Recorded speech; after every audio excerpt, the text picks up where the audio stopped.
levantamientos que se producen en esta crisis mundial.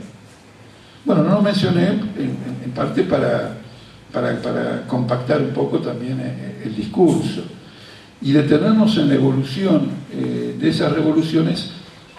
Llevaría un tiempo porque son muy complejas. Lo único que puedo decir, o que debería decir, es lo siguiente: es un proceso que está lejos de acabar, absolutamente.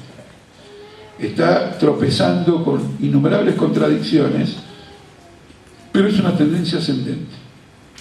Y la crisis en China, la crisis en el mundo, lo que yo llamo el ascenso de la izquierda, eso lo va a alimentar. La clase obrera juega un papel importante en algunos países como Egipto, pero la izquierda tiene que madurar en esos países, como tiene que madurar en el nuestro, que por eso está el libro. El libro no es el canto de victoria de una izquierda madura. El libro es el instrumento de lucha para que la izquierda madure. Quiero que quede claro, por favor, ese aspecto, ¿no es cierto? Eso puedo decir sobre la revolución árabe. Sobre el tema del lenguaje, eso ya es muy complejo, porque no creo que tenga solución en el campo del lenguaje. Pero es un tema que tenemos que debatir. Quiero decir por qué. Quiero expresarme. El lenguaje es una expresión relativamente empobrecida de la vida social. La vida social tiene una potencialidad de expresión mucho más vasta. Y en gran parte, el lenguaje es restrictivo en ese aspecto porque vivimos en una sociedad de explotadores y explotados. Y los de abajo no tienen voz.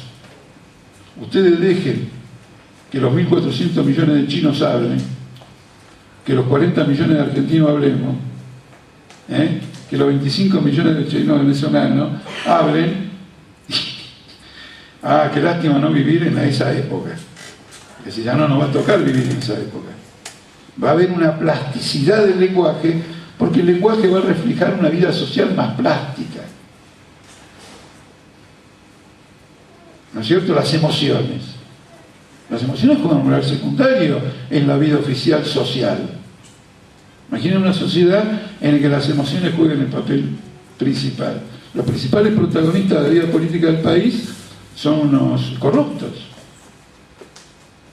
que tocan una guitarra para hacerle creer al otro que son sensibles a la música. Y el interés de que vean que son sensibles a la música es que entonces nadie pueda sospechar de que quiere que Chicone Calcográfica se quede con el negocio de la impresión de billetes. ¿Se entiende o no? Quedar bien para meter la mano en el bolsillo. Eso no es la emoción.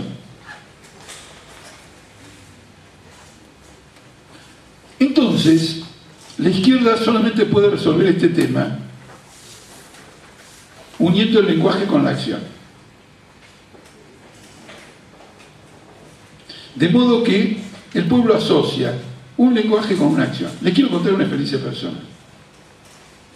Yo tuve la oportunidad en el año 1975 de ir a España.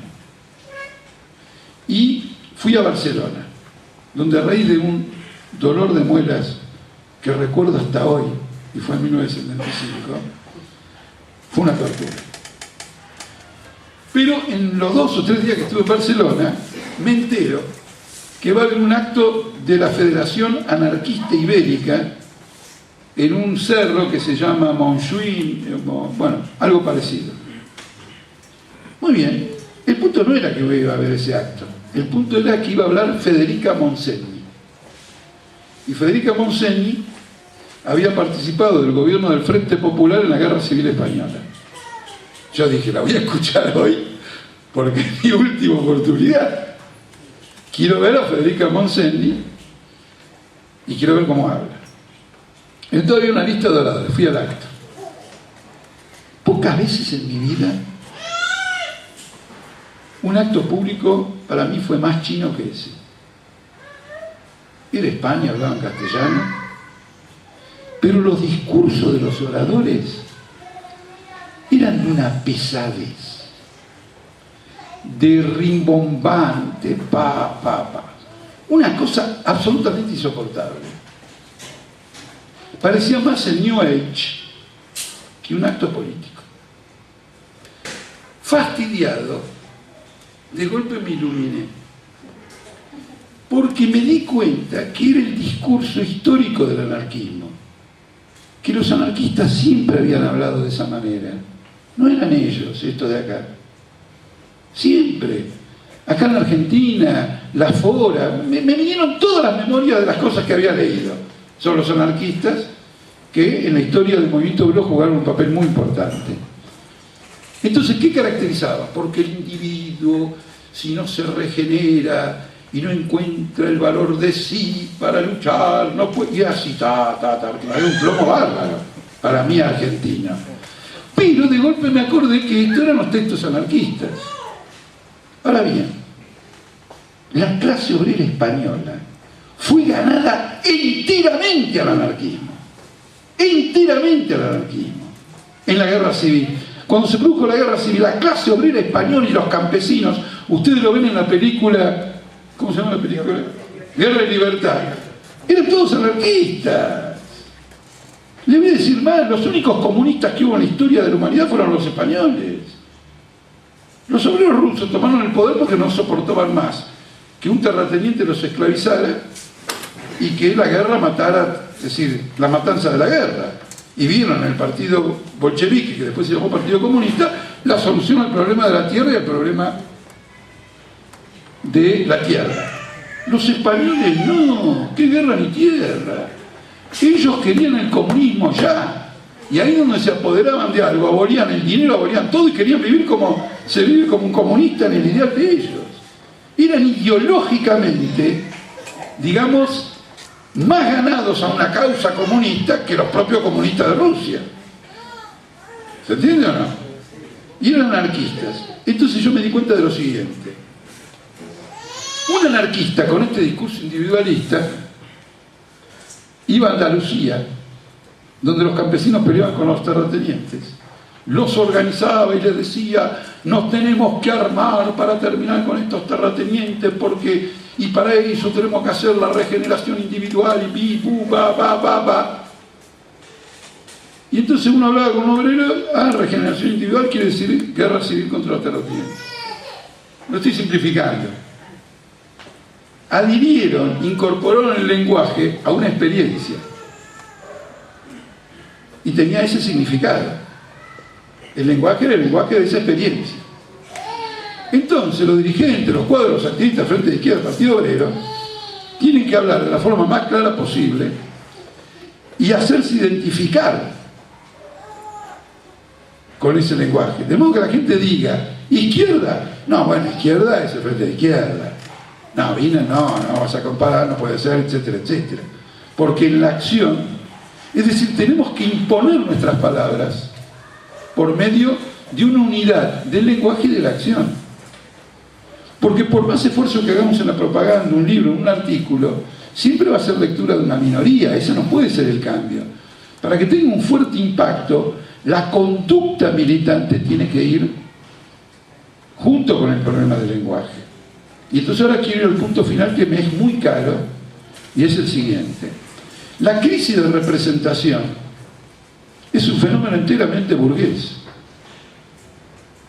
Porque una clase capitalista que es obligada a recurrir al sufragio universal y al mismo tiempo quiere mantener el monopolio económico, tiene que separar la voluntad popular del ejercicio del poder.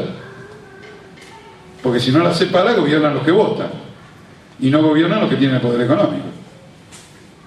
Entonces, muy tempranamente, yo diría que en la cuna se produjo esa crisis de representación.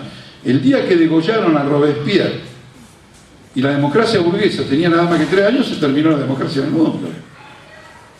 Porque cuando los burgueses de Francia vieron lo que era la democracia, dijeron, no, así no, estamos por una constitución, algo que diga que este tiene derecho a esto, este tiene derecho a lo otro, y la democracia va a ser cumplir con esas reglas. Si no se cumple con esas reglas, no sos democrático, aunque te sea la mayoría y se hace el 90%. Entonces la crisis de representación es una dualidad sin la cual no podría funcionar el sistema político. El caso extremo es Cristina Kirchner, que saca el 54% de los votos en medio de la mayor crisis de su gobierno. Entonces es una característica de este régimen. Ahora, el obrero, frente al monopolio económico, lo único que tiene como fuerza es su unidad. Y la unidad es organización. Y la organización es el partido. Y el partido es una expresión de la organización. No es la única organización. Ningún partido que se considere revolucionario va a querer absorber la función de los sindicatos. De ninguna manera. Porque un partido se rige por un programa y en los sindicatos hay obreros que pueden diferir en los programas. Y si uno es un auténtico partido obrero, tiene que dar lugar a todos los obreros, incluso a los que difieren. No en el propio partido, será en otro partido, pero por lo menos los sindicatos que defienden intereses comunes de los trabajadores frente al capital.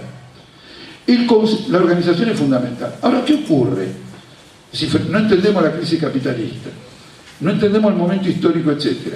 Estamos a ciegas y convertimos eso en una virtud. Y decimos, bueno, no organización, nada, que cada uno decida, porque en realidad no sabemos para dónde disparar. Estamos renunciando a la inteligencia de la situación. Porque si tenemos una inteligencia de la situación, quiero decir una comprensión, eso se tiene que convertir en una propuesta. Y una propuesta es colectiva. Y una acción colectiva es una organización. El tema es que haya una propuesta, que haya un programa. Que ese programa esté discutido, que sea el resultado de una comprensión común. Yo entiendo perfectamente lo siguiente, no solo está esa dualidad en el Estado burgués, sino que también hay una dualidad en el movimiento obrero. ¿En qué sentido hay una dualidad? El movimiento obrero no ha sido un lecho de rosas. Las derrotas más trágicas de la humanidad son derrotas de la clase obrera. Si consideramos que el nazismo y la Segunda Guerra Mundial fueron las experiencias más catastróficas, fueron las derrotas de la clase obrera anterior a eso, porque el fascismo es la victoria de los enemigos de la clase obrera, de la clase obrera que desataron la guerra mundial. ¿Está claro o no? Si nosotros consideramos a Videla, Viola y todo lo demás los más grandes verdugos del pueblo argentino, tenemos que considerar de que un movimiento que se decía nacional y popular y que luchaba por el retorno del general Perón fracasó miserablemente y le abrió los pasos a los militares. Tanto fracasó miserablemente que organizó la AAA. Y organizando la AAA habilitó a los militares. Es decir, el movimiento obrero no es una cosa inerme en la que usted puede inscribir cualquier cosa. Es decir, una página en blanco. Entonces viene el Frente de Izquierda e inscribe independencia política. Ah, los obreros. No. El movimiento obrero ya no es, habrá sido hace 400 años una página en blanco y tampoco lo era. Después vamos a ver por qué.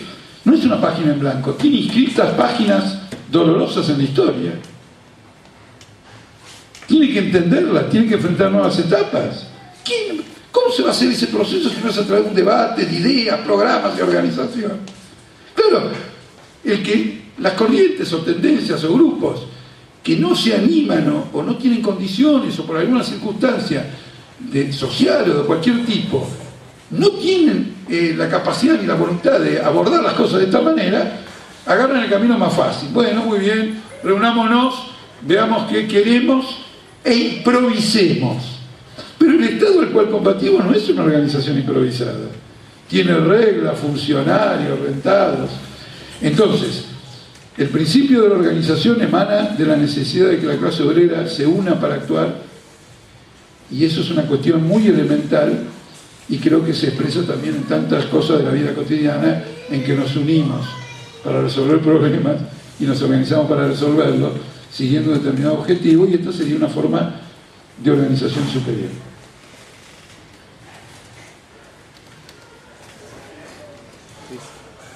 De acuerdo.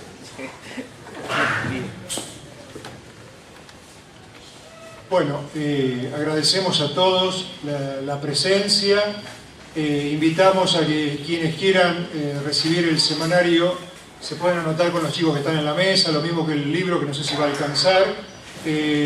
Bueno, y nos convocamos para este trabajo que ha sido enunciado en parte con la intervención de Jorge de acá, pero que indudablemente es una tarea colectiva. Gracias a todos por haber participado, y bueno, y saludar a Luis Cano y a Jorge Altamira por haber formado parte de esta mesa.